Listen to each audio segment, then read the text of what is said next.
بسم اللہ الرحمن الرحیم۔ السلام علیکم ناظرین، اسلامی انفارمیشن اور واقعات کی ڈیلی سٹوریز کے لیے چینل سبسکرائب کر لیں۔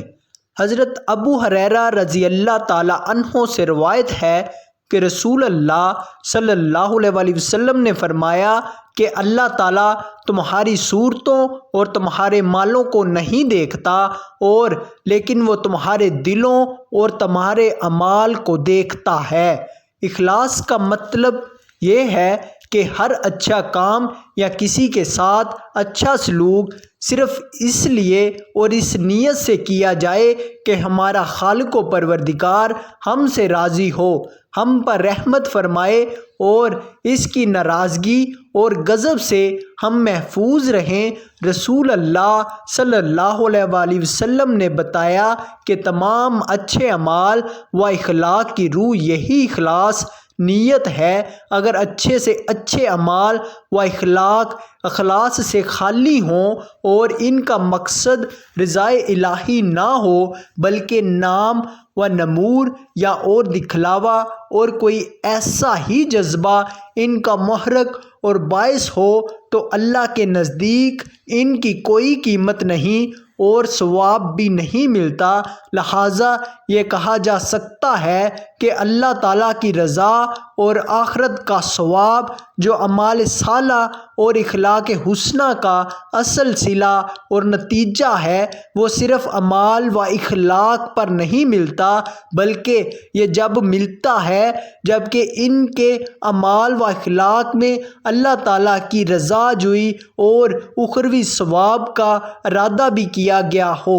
اپنے معاملات میں خود ہمارا بھی یہی اصول ہے۔ فرض کیجئے کوئی شخص آپ کی بڑی خدمت کرتا ہے، آپ کو ہر طرح آرام پہنچانے کے اور خوش رکھنے کی کوشش کرتا ہے، لیکن پھر کسی ذریعے سے آپ کو معلوم ہو جائے کہ اسے آپ کے ساتھ کوئی خلوص نہیں بلکہ اس نے یہ سب کچھ اپنی ذات غرض کے لیے کیا ہے، یا آپ کے کسی دوست یا رشتہ دار سے اپنا کوئی کام نکلوانا چاہتا ہے، تو پھر آپ کے دل میں اس شخص کی اور اس کے برتاؤ کی کوئی قدر و قیمت نہیں رہتی۔ بس یہی معاملہ اللہ تعالیٰ کا ہے۔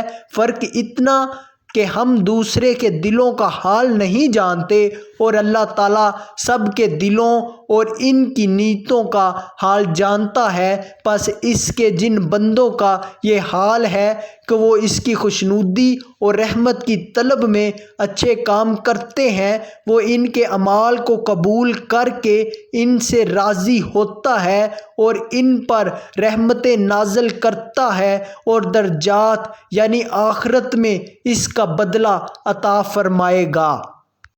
اخلاص کی ضد ریا اور دکھلاوا ہے۔ اس کے بارے میں ارشاد نبوی ہے، جس نے دکھلاوے کے لیے نماز پڑھی اس نے شرک کیا، اور جس نے دکھلاوے کے لیے روزہ رکھا اس نے شرک کیا، اور جس نے صدقہ خیرات دکھاوے کے لیے کیا اس نے شرک کیا۔ حقیقی شرک تو یہ ہے کہ اللہ تعالیٰ کی ذات و صفات یا اس کے افعال یا اس کے خاص حقیقت میں کسی دوسرے کو شریک کیا جائے یا اللہ کے علاوہ کسی اور کی بھی عبادت کی جائے۔ اسے شرک حقیقی، شرک جلی اور شرک اکبر کہتے ہیں۔ ایسے شرک کرنے والوں کی ہر بخشش نہیں ہوگی، لیکن بعض اعمال و اخلاق ایسے بھی ہیں جو شرک حقیقی میں شامل نہیں لیکن ان میں شرک کا تھوڑا بہت شائبہ ہے۔ ان میں سے ایک یہ بھی ہے کہ کوئی شخص عبادت یا کوئی اور نیک کام لوگوں کو دکھانے کے لیے کرے تاکہ لوگ اسے عبادت گزار نیکوکار سمجھیں، اور اسی کو ریا کہا جاتا ہے۔ سنن ابن ماجہ میں حضرت ابو سعید خضری رضی اللہ تعالیٰ عنہ سے روایت ہے کہ ایک دن رسول اللہ صلی اللہ علیہ وآلہ وسلم اپنے حجرہ مبارک سے نکل کر ہمارے پاس تشریف لائے تو آپ نے فرمایا کہ کیا میں تمہیں وہ چیز بتا دوں جو میرے نزدیک تمہارے لیے دجال سے بھی زیادہ خطرناک ہے؟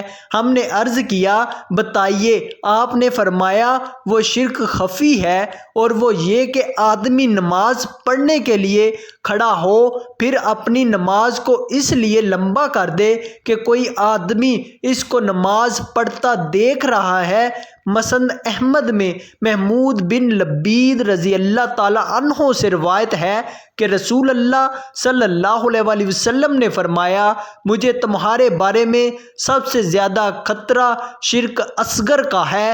صحابہ رضی اللہ تعالیٰ عنہ نے عرض کیا شرک اصغر کیا ہے؟ فرمایا ریا۔ صحیح بخاری و مسلم میں حضرت جندب رضی اللہ تعالیٰ عنہ سے منقول ہے کہ رسول اللہ صلی اللہ علیہ وسلم نے فرمایا جو شخص کوئی عمل سنانے اور شہرت کے لیے کرے گا اللہ تعالیٰ اسے شہرت دے گا، اور جو کوئی عمل دکھاوے کے لیے کرے گا تو اللہ تعالیٰ اسے ضرور دکھا دے گا۔ صحیح مسلم میں حضرت ابو ذر غفاری رضی اللہ تعالی عنہ سے روایت ہے کہ رسول اللہ صلی اللہ علیہ وسلم نے دریافت کیا گیا کہ ایسے شخص کے بارے میں کیا ارشاد ہے جو کوئی اچھا عمل کرتا ہے اس کی وجہ سے لوگ اس کی تعریف کرتے ہوں۔ ایک روایت میں ہے کہ جو کوئی اچھا عمل کرتا ہو اور اس کی وجہ سے لوگ اس سے محبت کرتے ہوں تو آپ نے ارشاد فرمایا کہ یہ تو مومن بندے کے لیے نقد بشارت ہے۔ دراصل صحابہ کرام رضی اللہ تعالی عنہ کے ذہن میں ریا کا اتنا خوف تھا کہ ان میں سے بعض کو شبہ ہونے لگا کہ لوگ ان کے نیک اعمال کی تعریف کرنے لگیں تو کہیں یہ ریا میں داخل نہ ہو جائے۔ چنانچہ آپ صلی اللہ علیہ وسلم سے پوچھ لیا۔ اس سے معلوم ہوا کہ عمل کرنے والے کے ارادہ اور کوشش کے بغیر اگر دوسرے لوگ اس کے اعمال کا علم ہو جائے پھر ان کو اس خوشی اور محبت ہو جائے تو یہ اخلاص کے منافی نہیں۔ اللہ پاک آپ سب کا حامی و ناصر ہو اور آپ سب پر اپنی رحمت فرمائے۔ چینل کو سبسکرائب کر لیں۔